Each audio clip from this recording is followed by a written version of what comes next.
Looking for a guaranteed way to create content that resonates with your audience? Start a podcast, interview your ideal clients, and let them choose the topic of the interview. Because if your ideal clients care about the topic, there's a good chance the rest of your audience will care about it too. Learn more at sweetfishmedia.com. You're listening to B2B Growth, a daily podcast for B2B leaders. We've interviewed names you've probably heard before, like Gary Vaynerchuk and Simon Sinek, but you've probably never heard from the majority of our guests. That's because the bulk of our interviews aren't with professional speakers and authors. Most of our guests are in the trenches leading sales and marketing teams. They're implementing strategy. They're experimenting with tactics. They're building the fastest growing B2B companies in the world. My name is James Carberry. I'm the founder of Sweetfish Media, a podcast agency for B2B brands, and I'm also one of the co-hosts of this show. When we're not interviewing sales and marketing leaders, you'll hear stories from behind the scenes of our own business. We'll share the ups and downs of our journey as we attempt to take over the world. Just kidding. Well, maybe. Let's get into the show.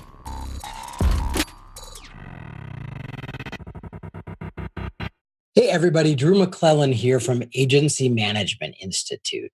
Super pumped today to be hosting a podcast in the agency channel for B2B growth. And going to be coming to you about once a month with tips and tricks and ways that I can help you grow your agency. And this month, what I want to talk about is I want to talk about the idea of growth. And I think a lot of agency owners suffer under the misperception that to grow their agency, they have to grow their footprint or they have to grow their top line. And the reality is you don't have to get bigger either in gross billings or in terms of bodies to grow. So let me give you a couple examples, but first I just want to make sure we're talking about the same terms. So when it comes to agency finance, gross billings, honestly, are just a vanity number. And if you have heard me speak anywhere, you've probably heard this speech already.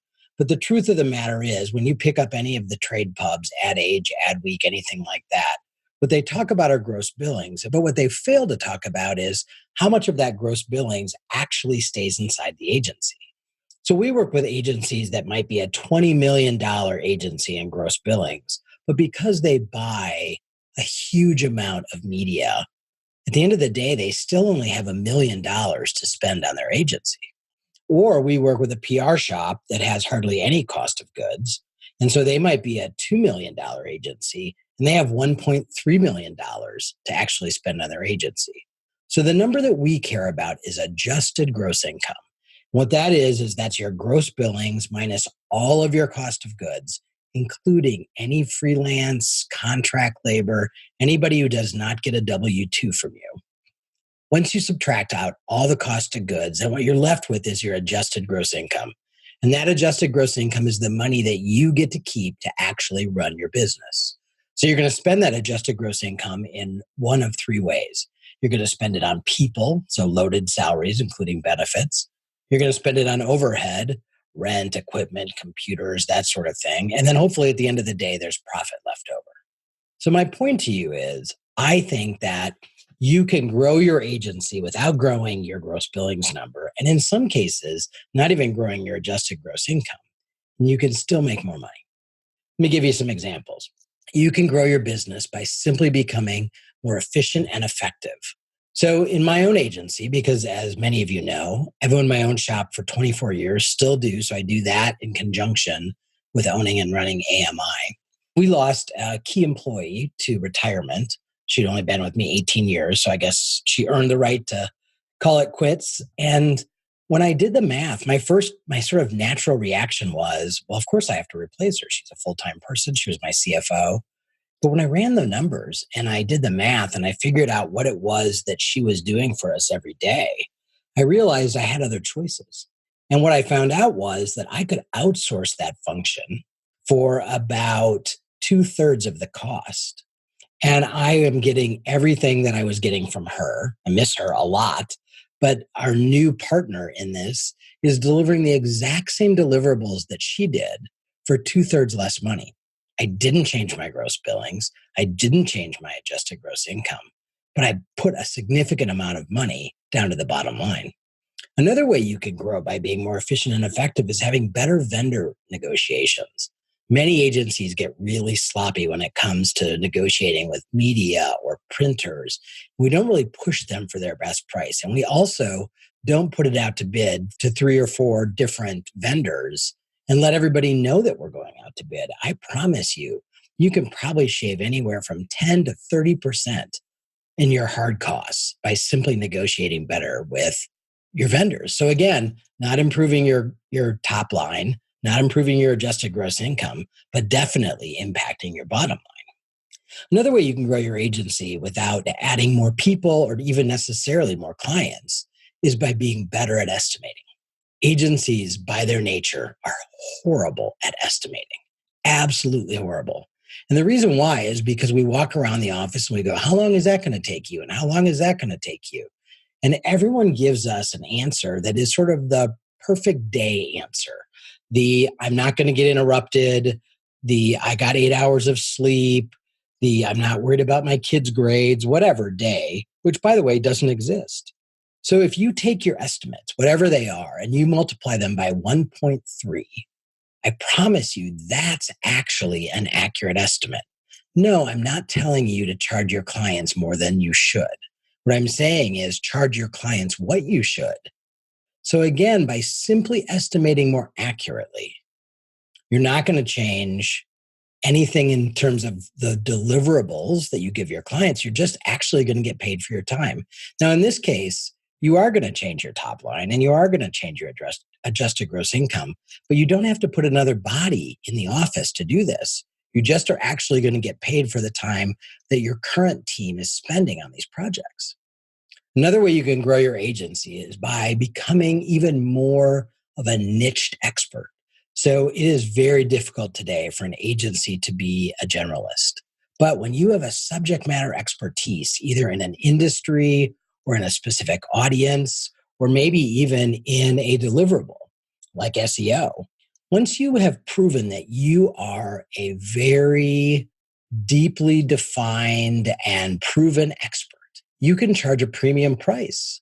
So instead of charging $100 an hour or $125 an hour, now you're at $150 or $175 or even $225, like some of my agencies are at. But you can't do that if you're a generalist. So if you're still serving every butcher, baker, and candlestick maker, and you are a full service integrated agency doing a little bit of everything for everybody, it's tough to charge a premium price. So you might want to think about making that shift. Another way that you can grow your agency and grow your bottom line is by selling more to your existing customers.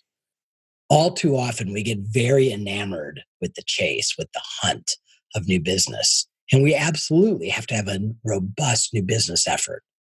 But the cheapest money you can earn is by going back to your existing customers and showing them how you can serve them better, deeper, wider, whatever it may be. But you can bring them more opportunity, more leads, more trials, more sales. And by selling more services to them, consulting, deliverables, whatever it is, you can't make better money than you can with our existing clients. Our existing clients already know us. They trust us. They are in the habit of giving us money. They find a value in what we do.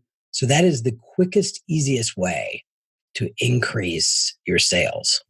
So there again, you are going to increase your top line. Hopefully you're going to increase your AGI and your bottom line. One of the easiest and most important ways today for agencies to improve their bottom line is to have a strong culture. Right now, the biggest barrier for growth for most agencies are their people. They cannot staff quickly enough. They can't get the right people. They can't keep the good people that they're getting. Your people are being poached left and right by other agencies, by your clients, by other corporate opportunities. But the stronger a culture you have, the more sticky your work environment is, the longer you can keep a really good employee on your team, the more money you're going to make. Many agencies burn through all of their profit by having to repeat hire and hire and hire and train and then hire. And that revolving door, that change in 2018, a lot of agencies saw up to a 33% turnover in their shop. And that's partially because of the market we're in. It is a seller's market. Our employees are in demand and they know it. But part of it too is that if we're not doing everything we can to encourage them to be loyal to the agency, to love working at the agency, to see incredible opportunity with staying with us, if we don't paint that picture for them, if we don't have core values and drive to those values and give them something to believe in bigger than we're making good money, if we can really create a culture that makes someone want to be a part of what we're building together, and we can improve our retention numbers, I'm telling you, that is a huge bump to your bottom line. Having consistency of employees. Remember, I told you that, one of my employees just retired after about 18 years. My average tenure in my staff is 17 years. I assure you that is one of the reasons why we make good money, is because the consistency of that team, the ability to work together, the ability to understand our processes and our clients and their business, that's huge, huge opportunity. And let's not even think about what most agencies are paying for recruiting fees because they can't even find the candidates on their own. So having a strong culture and better retention with your staff is probably one of the best ways for you to make more money without adding more people. Now, don't get me wrong. I'm not saying you shouldn't grow. I'm not saying adding more people is a bad thing. What I'm saying is don't assume that that's the only way that you can grow your adjusted gross income and your net profit. There are lots of other ways, and I just gave you several, that you can be more profitable at the end of 2019 than you were at the end of 2018 with the exact same headcount, or even, like I'm doing right now, a lower headcount. I just want you to think about it, and I want you to remember that there are lots of ways for you to make great money running your agency. You just have to have a strategy and put that strategy into play. And hopefully I've given you some ideas on how to do that today. I'll be back next month with some other ideas about how you can build a bigger, stronger agency. I hope you'll also join me at my own podcast, Build a Better Agency. Easy to find in iTunes and Stitcher and Google Play and all the other places that people find podcasts. But I'll be back here next month. And you can always check me out on LinkedIn. Join me, connect with me there. Happy to do that. And if I can be of service, please reach out. I'll talk to you next month. Digital marketing agencies have a tough job.